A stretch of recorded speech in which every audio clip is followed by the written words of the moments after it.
Discipular a los enfermos. Mira. ¿Ya? Sí. Ya en otras ocasiones tuve la oportunidad de hacer algún tipo de presentación o culto o charla sobre la enfermedad, sobre la cura, sobre los diferentes milagros que hay en la Biblia respecto a la cura de la mente y el cuerpo, ¿no? Y en realidad es la cura del espíritu primero, ¿no?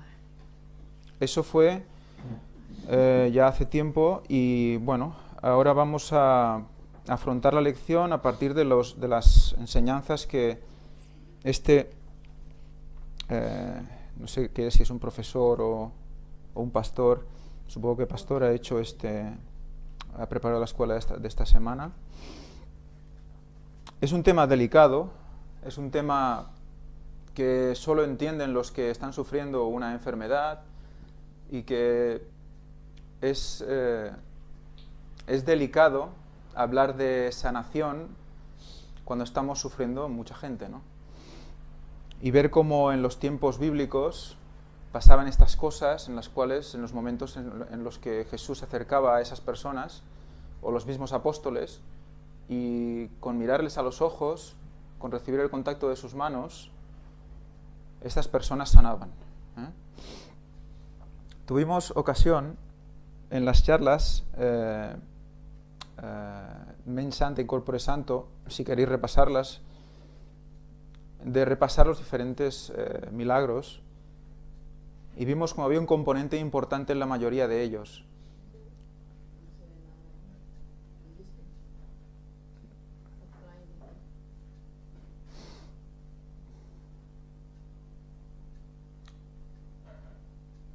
Pues paramos. Bueno, vamos a intentar continuar. Como decía, discipular a los enfermos es el tema de hoy. Es un tema delicado, es un tema difícil porque mucha gente se siente desesperada porque su salud no está como debería. Puede haber muchísimas razones detrás. Desde luego, Ellen White nos recuerda que toda causa tiene su efecto, ¿eh? Nos recuerda que la mayoría de las enfermedades, la gran mayoría, son consecuencia del pecado. De hecho, la misma enfermedad es consecuencia del pecado, el pecado original. Si no hubiera habido pecado original, no habría enfermedades. Pero sí que en nuestra vida hay condiciones que debemos cumplir para que, como dice Ellen White también, estemos en las mejores condiciones posibles.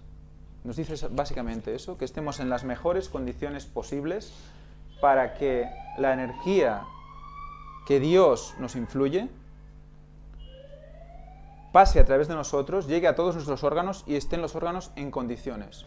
O sea que no es esa comida o esa plantita la que nos cura. Quitémonos esa idea de la cabeza, quitémonos eso de la cabeza. Lo que hace esa plantita y lo que hace ese alimento es ponernos en las mejores condiciones posibles para que la energía de Dios nos cure. ¿Quién nos cura? Dios. ¿Quién es el gran médico? Cristo. No podemos olvidar esto. Si olvidamos esto, nos quedamos en que nuestro Dios es esa plantita o esa comida. Eso es muy importante. La Reforma Pro Salud nos lleva a eso. Y si no enseñamos eso, es que creo que no hemos entendido bien la Reforma Pro Salud. Es muy importante. Con esta introducción leemos el versículo para memorizar, que dice: y se le acercó mucha gente que traía consigo a cojos, ciegos, mudos, mancos y otros muchos enfermos, y los pusieron a los pies de Jesús, y los sanó. De manera que la multitud se maravillaba, viendo a los mudos hablar, y a los mancos sanados, y a los cojos andar, y a los ciegos ver, y glorificaban al Dios de Israel. El milagro de la sanación siempre ha sido el milagro más impactante para la gente. De hecho, la gente queda alucinada cuando ven a alguien curarse en tiempo récord. Es lo que más les influye. Y como hemos visto en las conferencias del Gran Engaño, es lo que Satanás nos quiere mostrar a través de curaciones pretendidamente rápidas y milagrosas, como son reikis, yogas o este tipo de terapias. Gracias. Esas terapias, ¿qué hacen? No están haciendo más que copiar lo que acabo de decir antes. Están abriendo un canal para que una energía les cure. Es exactamente la copia de lo que acabamos de decir. ¿Cómo actuaba Jesús? Resulta que aquí nos dice Elena White, Misterio de Curación, vamos a leerlo entero. En el curso de su ministerio, Jesús dedicó más tiempo a la curación de los enfermos que a la predicación. Sus milagros atestiguaban la verdad de sus palabras, que no había venido a destruir, sino a salvar. Doquiera iba, las nuevas de su misericordia lo precedían. Donde había pasado, se alegraban en plena salud los que habían sido objeto de su compasión y usaban sus facultades recuperadas. Las muchedumbres lo rodeaban para oírlo hablar de las obras que había hecho el Señor. Su voz era para muchos el primer sonido que oían. Su nombre era la primera palabra que jamás pronunciaron. Su rostro el primero que jamás contemplaron. ¿Cómo no habrían de amar a Jesús y darle gloria? Cuando pasaba por pueblos y ciudades era como una corriente vital que esparcía vida y gozo. Era una corriente vital. Eso es como una línea de energía que iba influyendo esa energía en la gente, como una corriente eléctrica. Era, por lo tanto, ¿qué? Un gran canal, con un caudal de energía. Si recordáis, Elena White habla que somos caudales, y si hemos de ser como Jesús, eso es lo que debemos ser, caudales. Dios influía la energía en él, y él la distribuía a los demás.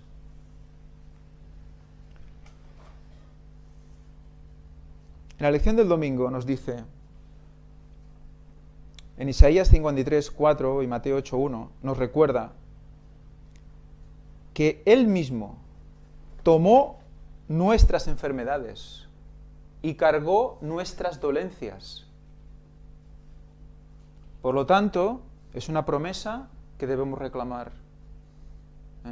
Si nosotros obedecemos y nosotros pretendemos seguir los mandamientos y nosotros queremos estar en buenas condiciones físicas y mentales, podemos pretender reclamar esas promesas.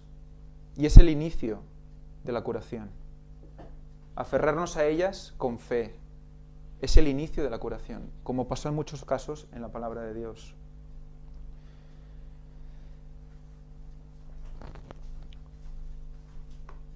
En el caso del ciego, por ejemplo, del ciego de nacimiento, ¿recordáis esa escena?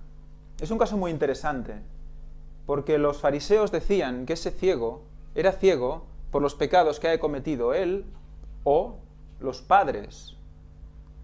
Es una consecuencia lógica a pensar, pues si la enfermedad es causa de pecado, eso es hereditario. Pero cuando lo vio Jesús, ¿qué dijo? Que estaba puesto ¿para qué? Para buenas obras, para demostrar la gloria de Dios y el poder de Jesús. Y esa persona fue sanada por él. ¿Y eso qué fue? ¿Un testimonio para quién? Fariseos, sus propios padres, etcétera, etcétera. Y hasta ahora para nosotros. O sea que muchas veces intentamos explicar o no entendemos las enfermedades. Elena White dice que hay una pequeña porción de enfermedades, un tanto por ciento muy pequeño, que no tienen explicación y que simplemente Dios las permite. El caso del ciego de nacimiento sería una de ellas. ¿Para qué? Para ser objeto de buenas obras. Aquel que le ayuda a cruzar la calle, aquel que le sostiene con alimento, aquel que le da dinero porque no puede ganarse la vida. Y finalmente Jesús, que le pone fango y le dice, vete a Siloé, lávate y ve. O sea que hay toda una serie de conceptos que se nos van a escapar para conocer enfermedades, pero la gran mayoría, como nos recuerda Elena White, obedecen a la relación causa-efecto. Por lo tanto, hagamos todo lo posible nosotros, ¿para qué? Para estar en mejores condiciones, y es Dios el que hará el resto. Él hará el resto.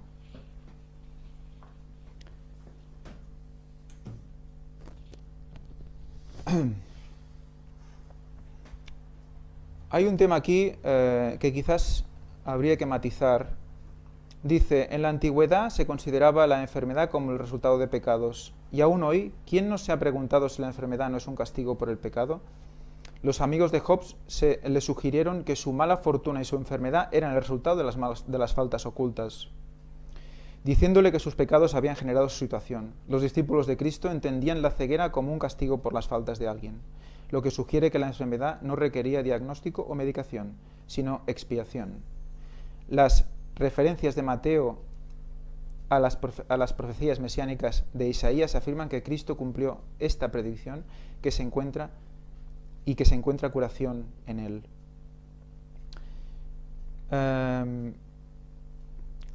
No debemos caer a veces en el sentido de decir, bueno, tengo una enfermedad, no sé de dónde viene, esta enfermedad, pues mira, es inexplicable. Y muchas veces, quizás demasiadas, caemos en ese hueco, en ese error quizás de decir, bueno, esto viene porque ha venido, yo hago todo lo que puedo y viene y ya está, ¿no? Y no podemos caer siempre en ese mismo tropiezo, porque nos vamos a acomodar en decir, bueno, nos toca, nos ha venido y ya está, ¿no? Y quizás hay momentos en la lección en los que he sentido como que nos intentaban decir eso, ¿no? Que tranquilos, que bueno, pasa porque pasa y ya está. Nos recuerda Elena White que es una porción muy pequeña de enfermedades, ¿eh? Por lo tanto, debemos siempre hacer lo máximo para estar preparados.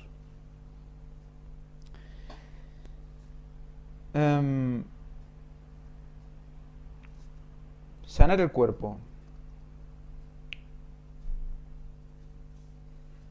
Aquí vemos cómo en Marcos 2, del 1 al 12, limpia el espíritu y luego limpia el cuerpo. Si os fijáis, Jesús intentaba siempre pues hacer reflexionar, la mayoría de las veces hacía como reflexionar solo con su forma de ser y actuar. La gente ya venía a él con la fe de decir, si yo solo puedo tocarle, me curaré. Y en el momento que eso pasaba, él les recordaba, tu fe te ha sanado. O salvado, porque veis que en las Biblias esa palabra es la misma para las dos. Sanar, salvar. En otras ocasiones Cristo simplemente sanó y ya está. Pero la mayoría de ellas era gente que acudía a Él con fe y solo de recibir la curación en ese mismo momento como bendición de esa fe. En la pregunta del lunes nos dice, aunque la enfermedad puede resultar directamente de prácticas pecaminosas, a menudo las personas, aun los infantes, se enferman sin una razón obvia, fuera de que todos somos víctimas de un mundo caído. ¿Por qué es tan importante recordar esta triste verdad cuando procuramos ministrar a alguien enfermo o que sufre por un ser amado enfermo? Mi pregunta es, ¿todos los enfermos, todos los niños que enferman de nacimiento o de pequeños, es porque sí? ¿Porque toca? ¿Porque el mundo está mal y ya está? Cuidado con esta afirmación, porque entraríamos en negar la herencia del pecado.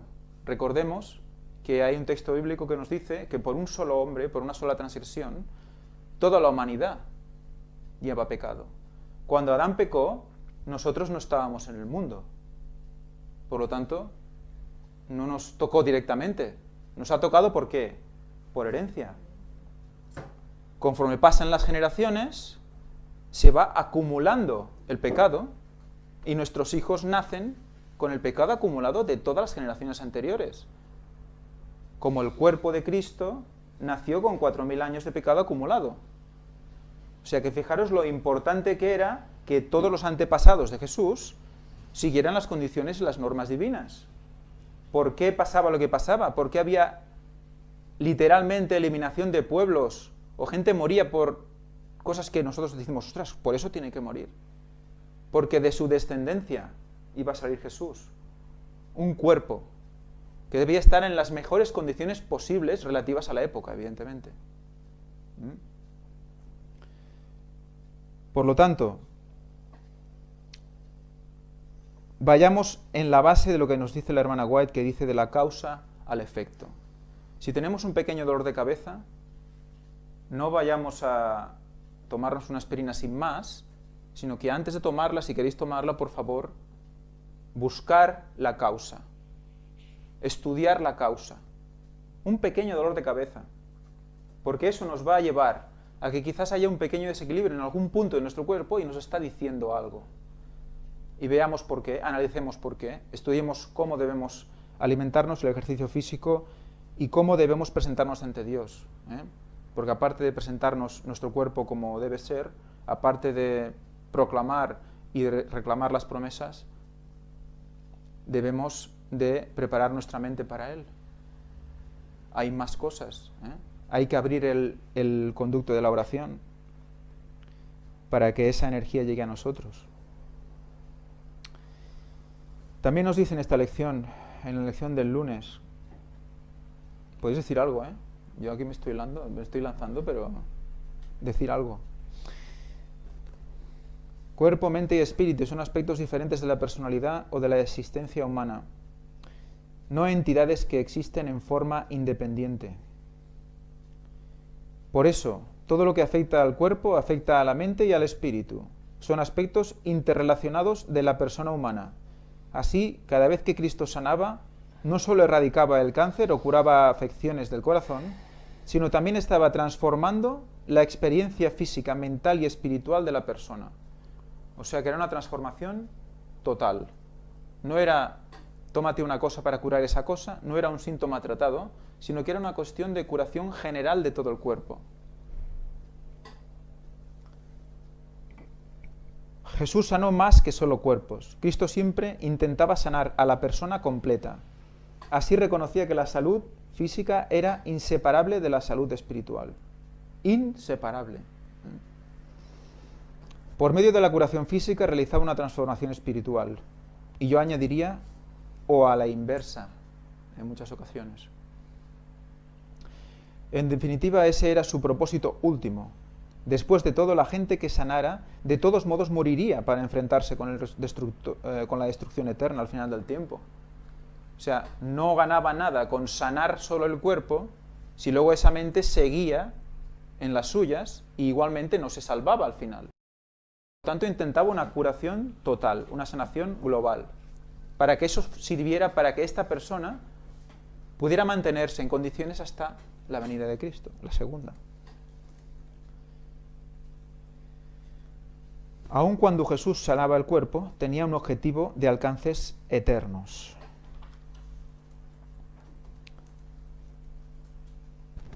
El martes nos recuerda un texto que hemos visto en la escuela Sabbat, en Puertas Dimensionales, que es Mateo 6:22. La lámpara del cuerpo es el ojo. ¿Os acordáis de esta acepción? El ojo en singular. ¿Cómo llegamos a la conclusión de que ese ojo era la glándula pineal? Que era lo que alumbraba todo el cuerpo. A través de ese ojo es donde entra la luz que alumbra todo el cuerpo. Y recordemos que la glándula pineal controla las funciones de nuestro cuerpo a través del hipotálamo. Por lo tanto, el que controla la glándula pineal controla nuestra mente y nuestro cuerpo. Es la base. Elena White nos recuerda también que la mente debe dominar sobre el cuerpo. También nos recuerda que nada sucede en nuestro cuerpo sin que antes lo haya permitido nuestra mente. Es muy interesante eso, porque es lo que de hecho explica la hipnosis, y es lo que de hecho explica los efectos de la hipnosis. ¿Cómo puede ser que alguien hipnotizado no sienta dolor en una mano cuando alguien le pincha? Pues porque a través de la mente se ha controlado esa reacción. Por lo tanto, primero hay una acción sobre tu cuerpo, hay un envío a la mente, y la mente dice dolor, y permite dolor. Pues lo mismo con lo bueno y con lo malo, igual todo. Hay una línea ascendente al cerebro y descendente desde el cerebro. Eso lo tenemos que tener claro. Por eso hay sanaciones extrañas de ese tipo. Satanás lo sabe y se mete en la línea solo descendente. Nos hace creer cosas extrañas, ¿de acuerdo? Cuando nosotros tomamos algo y nos aprieta el estómago, eso hace que nuestro cerebro tome la opción correcta, que nuestro cerebro, con la energía que viene de Dios, llegue a la opción correcta. Esa es constantemente la reacción y la relación mente-cuerpo, constantemente.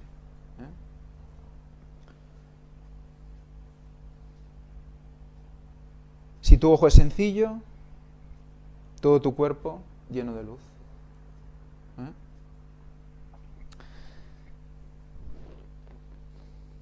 ¿Qué más nos dice la lección? Pues en conflicto, ¿no?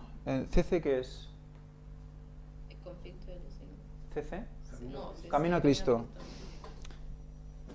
Cada día trae sus aflicciones, sus cuidados y perplejidades, y cuando los encontramos, cuán prontos estamos para hablar de ellos.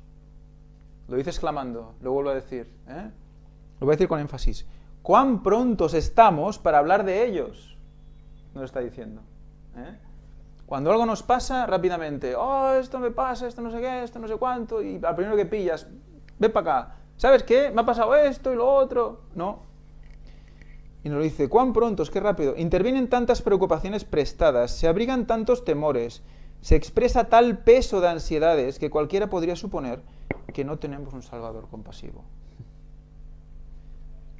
y misericordioso, dispuesto a oír todas nuestras peticiones y a ser nuestro protector constante en cada hora de necesidad. Es que Esto, sí. Es que yo creo que muchas veces nosotros miramos mucho el problema, miramos mucho la enfermedad y nos quejamos. Y entre más nos quejamos, peor nos va, porque nuestro mismo cerebro va captando eso. Y entonces si a mí me duele la cabeza y estoy todo el tiempo repitiendo que me duele, me va a doler más. ¿Por qué? Porque el cerebro agarra esa señal. Por lo tanto, en vez de estarnos quejando, oremos. En vez de estarnos quejando, pidámosle a Dios y digamos el Dios tan maravilloso que tenemos, que puede curarnos de cualquier cosa. Y obviamente, mirando bien de qué nos estamos alimentando, qué es lo que estamos viendo, qué estamos escuchando, para ver que ahí está la raíz del problema. Elena White dice que lo que nosotros hablamos nos está afectando. No deja de ser extremadamente complicado para nuestra sociedad entender esto. Es un paso difícil. Yo creo que todos estamos de acuerdo en eso, en que aceptar esto es un componente de fe tan grande que nos vemos como muy lejos de Dios.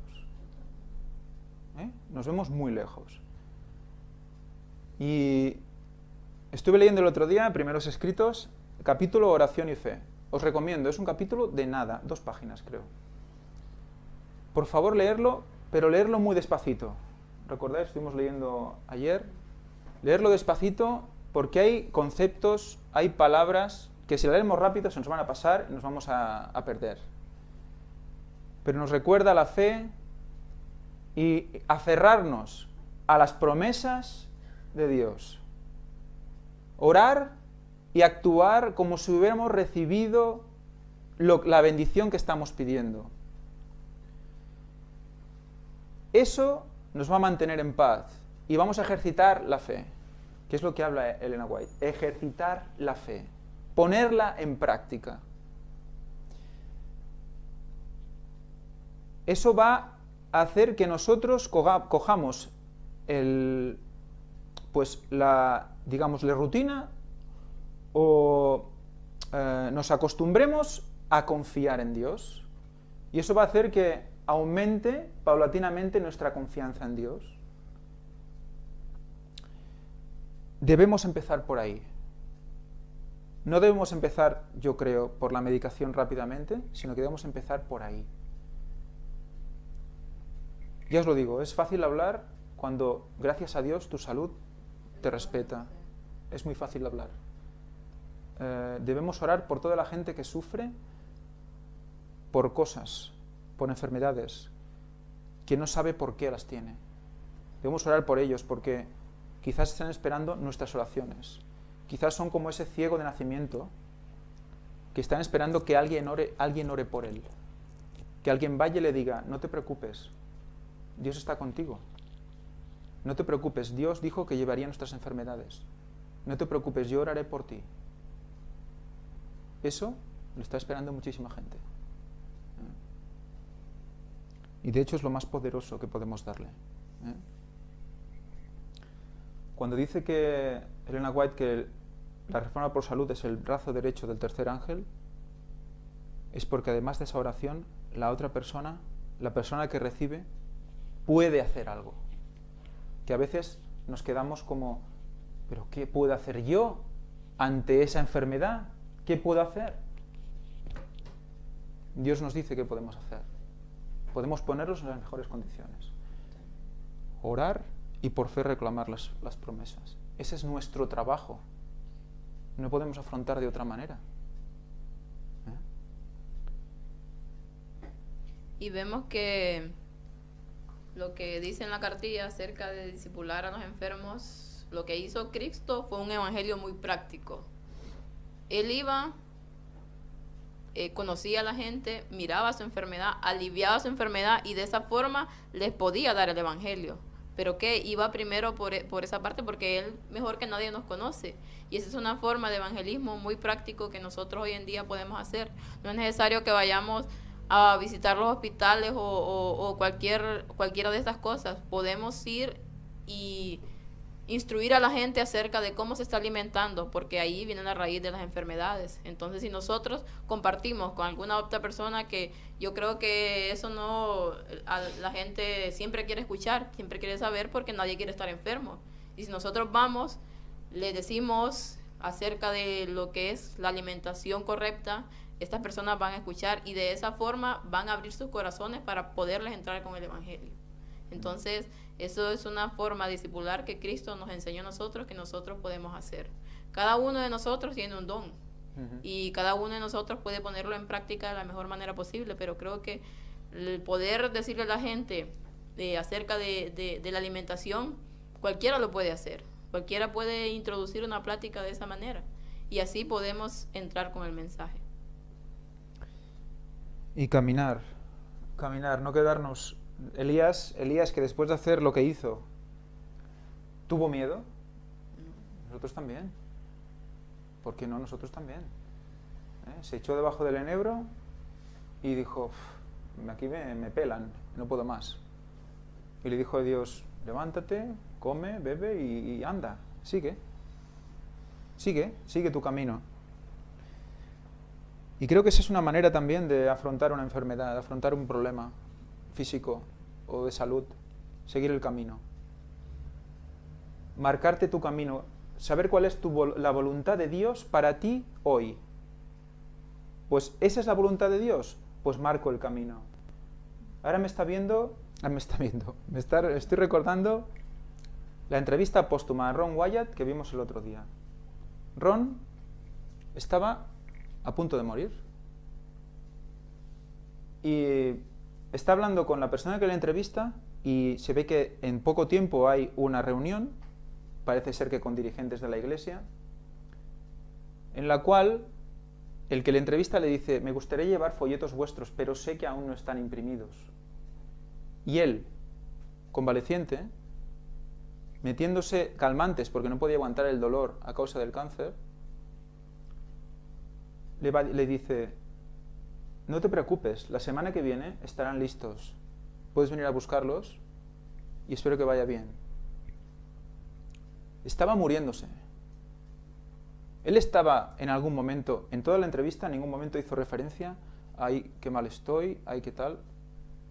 Simplemente habló de ello, de el camino que estaba siguiendo, del que le había marcado Dios.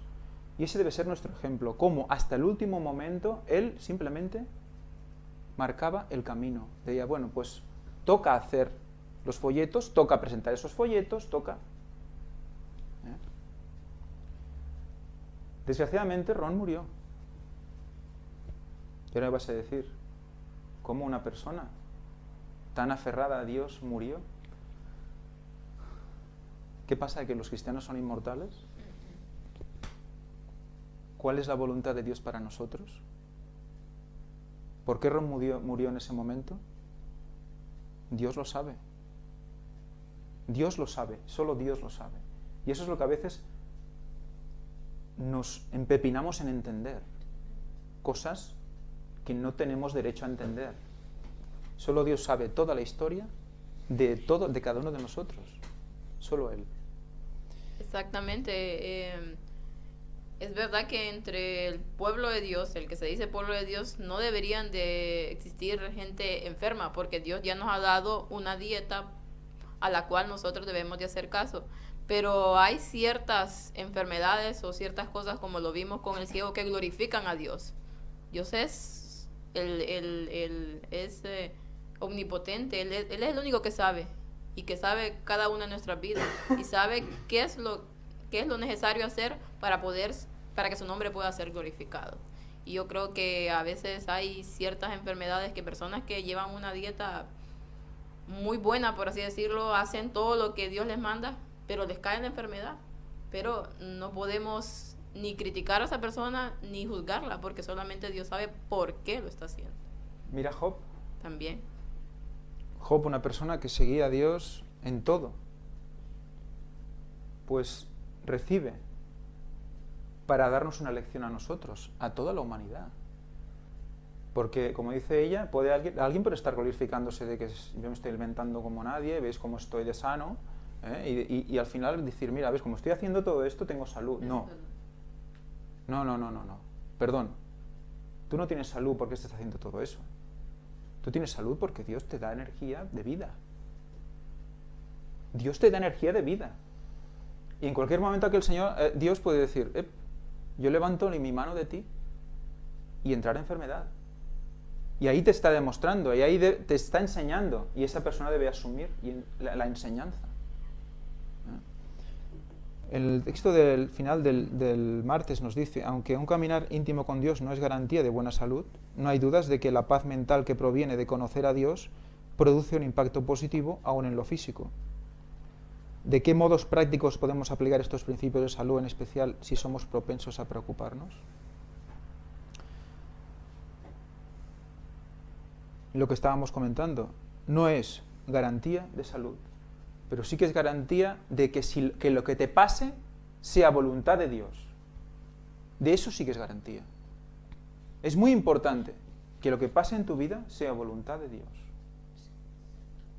Y que todo lo que tú hagas sea para gloriarle. Y ya está. Y cuando entiendes eso, tú pasas por el mundo con la mente en el cielo, donde tienes que el tesoro, ¿no? ¿Tu tesoro dónde debe estar? En el cielo. Acumular tesoros en el cielo. ¿Y cómo conectas con el cielo? Con la mente. Por lo tanto, tu mente está en el cielo, tu cuerpo está en la tierra. ¿Habrá sufrimientos? Sí. Pero vamos a andar de forma muy diferente. Vamos a aceptar las cosas de forma muy diferente. Vamos a afrontar la enfermedad de forma muy diferente. Con una paz interior. Y eso poco a poco va a fluir. Y quizás Dios decida que debes morir, porque a lo mejor necesita que esa función que haces tú la haga otra persona, para que esa persona se acerque más a Dios. ¿Qué pasó con Juan el Bautista? Juan el Bautista ya había hecho su trabajo. Juan el Bautista fue eliminado. Le cortaron la cabeza, pero por favor, si preparó a la gente para Jesús. Pero él ya sabía que su tiempo había llegado, que había hecho su trabajo. Y en eso me recuerda mucho a Ron Wyatt. Recordad cuando está ahí, al final de todo, como limpiándola, y se le aparece Jesús ahí, en ese momento, y dice, Dios te bendiga. En ese momento, cuando ella ha hecho todo el trabajo. Y él entiende que ahí se ha acabado Se ha acabado la misión de su vida. Y luego a poco tiempo muere. Es muy curioso. Es muy curioso que quizás Dios sabe que el hombre con dos personas, una Juan y otra Jesús, tan poderosas, no es adecuado para la gente. Y decidió que era el momento de que Juan no estuviera y estuviera Jesús. Estamos en sus manos. Tenemos que ser su herramienta y ponernos a su disposición. Y Él decidirá cuántos años vas a vivir, pero que sean los años que Él decida, no los que Satanás te quite. Y esa decisión está en nosotros. Ese es el poder que tenemos. Un tema curioso. Mateo 5. Vamos a leer Mateo 5, que alguien lo coja por favor, Mateo 5 del 35 al 43. Porque nos vamos a ir un poco del tema puramente de curación y vamos a ver a qué nos hace referencia. Creo que va a ser una sorpresa para muchos. Mateo 5, 35 al 43. Micro.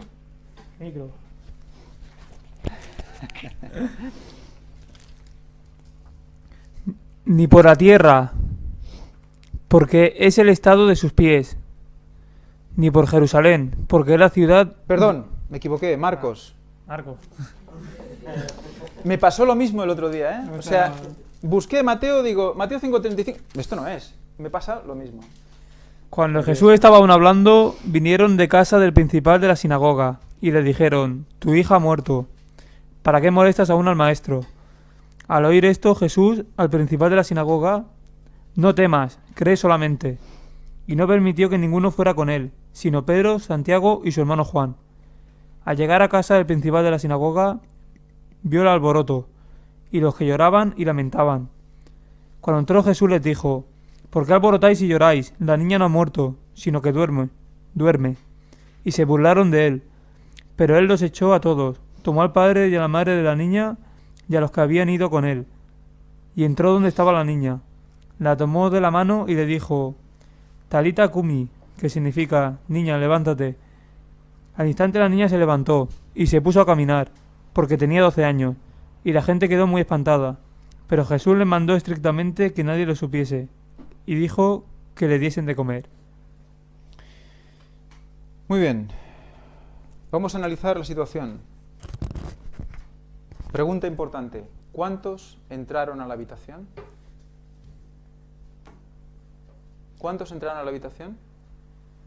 3 y Jesús. 3 y Jesús. 4. ¿Nadie más? Los padres. 5. 6. Y tenía 12 años. La niña tenía 12 años. Entran 6 a la habitación. ¿Y quién resucita?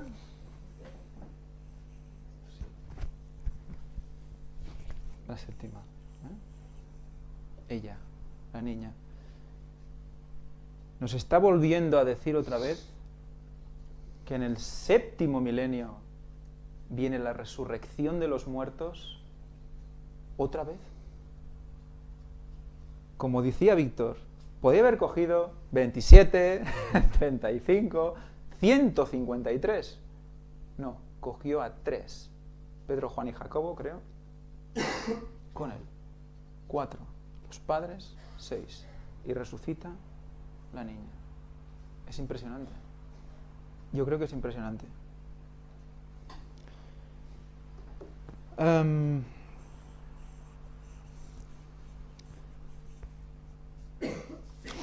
Luego más adelante también nos recuerda que Jesús realizó 3 resurrecciones.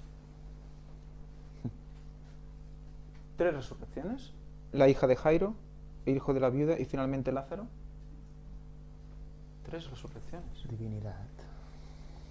De la Trinidad.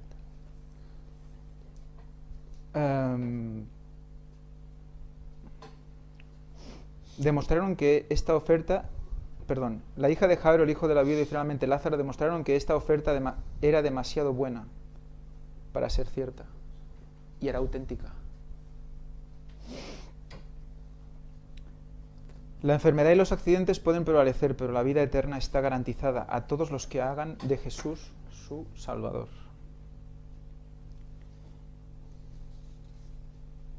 Bueno, pues simplemente recordar que tenemos al gran médico, que tenemos la fe, tenemos la oración y una reforma por salud. Todo ello debe ser en conjunto, lo que nos debe llevar a una paz. Y por último, leer el versículo del viernes o la cita del viernes de Elena White, que dice: el paralítico encontró en Cristo curación para su alma y para su cuerpo. Necesitaba la salud del alma antes de poder apreciar la salud del cuerpo. Fijaros, Fijaros otra vez. Necesitaba la salud del alma para apreciar la salud del cuerpo. Esto, Elena White nos recuerda que hay mucha gente que ora a Dios para la curación y Dios no le da la curación, porque sabe que esa persona, cuando se haya curado, volverá a las andadas. Volverá a las andadas. O sea que analicémonos, porque quizás está esperando un cambio interior. Y si no hay ese cambio interior, no va a haber el cambio exterior. Espera que nos preparemos por dentro para curarnos por fuera. Porque quizás tengamos esa curación y no la sepamos ¿qué? Apreciar. No la sabremos apreciar. Por lo tanto, ¿para qué te la voy a dar si no la vas a apreciar? Fijaros. Antes de poder sanar la enfermedad física, Cristo tenía que infundir alivio a la mente y limpiar el alma del pecado. No hay que pasar por alto esta lección. Fijaros, repito, antes de poder sanar la enfermedad física, Cristo tenía que infundir alivio a la mente. Primero tenía que infundir alivio a la mente y limpiar el alma del pecado. Punto. No hay que pasar por alto esta lección. No hay que pasar por alto esta lección. Actualmente miles que adolecen de enfermedades físicas desean, como el paralítico, oír el mensaje: tus pecados te son perdonados. Muchísima gente, antes de curar su cuerpo, necesita escuchar esto. Nos está diciendo. La carga del pecado, con su desasosiego y sus deseos insatisfechos, es la causa fundamental de sus enfermedades. Recordad, desasosiego y deseos insatisfechos. La sociedad se encarga y Satanás se encarga de crearnos necesidades constantemente, de crearnos deseos constantemente, tantos que no los podemos asumir y no los podemos conseguir.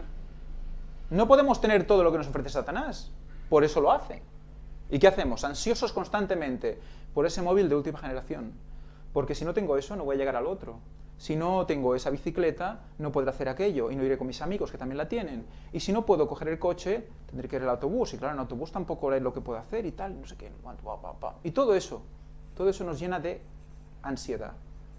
Son deseos no satisfechos. No podrán encontrar alivio hasta que no acudan al Salvador del alma. La paz que solo Él puede impartir restaurará vigor a la mente y salud al cuerpo. Hubo gran regocijo en la casa del paralítico cuando éste volvió trayendo con facilidad la cama en que lentamente lo habían llevado de su presencia poco tiempo antes. Una gozosa gratitud salía de esa casa, y Dios resultaba glorificado a través de su Hijo, quien había devuelto esperanza al desesperado y fuerza al agobiado. Ese hombre y su familia estaban dispuestos a dar la vida por Jesús. Y para terminar, recordemos que no solamente debemos de cuidar nuestra boca, por así decirlo, debemos de cuidar todas nuestras, como dice Elena White, nuestras avenidas del alma. Debemos de ver con qué nos estamos alimentando, porque es verdad que si nos alimentamos de comida mala, pues nuestro cuerpo se verá afectado, pero es verdad que si alimentamos nuestra mente, nuestro oído, con cosas malas, con alimento de la mente basura, por así decirlo, vamos a estar afectados. Entonces, si estamos todo el tiempo con la televisión viendo programas que no edifican, ¿qué vamos a estar? Vamos a estar ansiosos también, porque en la televisión nos presentan cosas que a veces no podemos tener, y entonces empezamos, pero ese auto, como decía, pero ese móvil, pero eso que sale ahí, igual estamos ansiosos. Si nos alimentamos nuestro oído de música que tampoco edifica, igual, la misma manera, nosotros realmente no sabemos cómo nos está dañando nuestro cerebro. Y entonces ahí muchas veces el por qué hacemos cosas ¿por qué lo hice? ¿Pero por qué? Porque ya nos hemos alimentado, no solo de alimento malo, sino que de alimento para la mente malo también. Sí, señor. Antes decíamos que nuestro cuerpo esté en las mejores condiciones para que la energía de Dios actúe en nosotros. Ese caso sería poner nuestro cuerpo en las mejores condiciones para que la energía de Satanás actúe en nosotros. O sea que no es solo eso, es el global, es todo. Pues nada, hermanos, que Dios os bendiga.